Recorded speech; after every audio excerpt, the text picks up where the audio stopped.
দীর্ঘ 17 বছর পর দেশে ফিরেছেন বাংলাদেশ জাতীয়বাদী দলের ভারপ্রাপ্ত চেয়ারম্যান তারেক রহমান। ফেরার পর থেকে যেন তার দম পালার সময় নেই। 15 ডিসেম্বর ঢাকা পৌঁছে দলের নেতাদের সাথে মোনাজাত করেন তিনি। বিমানবন্দর থেকে 300 ফিট পৌঁছাতে প্রায় সময় লাগে 3.25 ঘন্টা, কারণ পথে পথে হাজারো মানুষের ভিড়। অবশেষে মঞ্চে উঠে হাত নেড়ে অভিনন্দন জানান নেতাদের সঙ্গে কুশল বিনিময় করেন। তবে নির্ধারিত আসনে না বসে সাধারণ চেয়ারে বসে দেন ভিন্ন ধরনের হুঙ্কার। সেদিনই তিনি যান এবার কেয়ার হাসপাতালে মা বেগম খালেদা জিয়াকে দেখতে। সব কর্মসূচি শেষে রাতে বাসায় ফিরেন।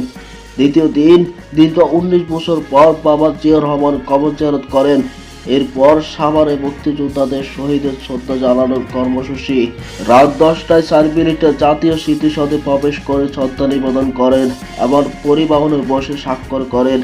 তৃতীয় দিনে কর্মসূচি ছিল ইনকিলাব মঞ্চের মুখপাত্র শরীফ ওসমান হাদির কবর জিয়ারত করা, নির্বাচন কমিশনের জাতীয় পরিচয়পত্র স্বাক্ষর এবং বিদায়ীতে ছোট ভাই আফরান রহমান কোকো ও শ্বশুর মাহবুব আলী কবর জিয়ারত করা। বিকেলে আবারও এবার কেয়ার হাসপাতালে মাকে দেখতে যাওয়া। দেশে ফেরার পর থেকে প্রতিটি কর্মসূচি নেতা কর্মীদের উপস্থিতি, কোনো নির্দেশনা ছাড়াই মুহূর্তে কয়েক হাজার মানুষের স্বাগতম। দল থেকেও তাদের আবাগন সম্মান জানানো হচ্ছে।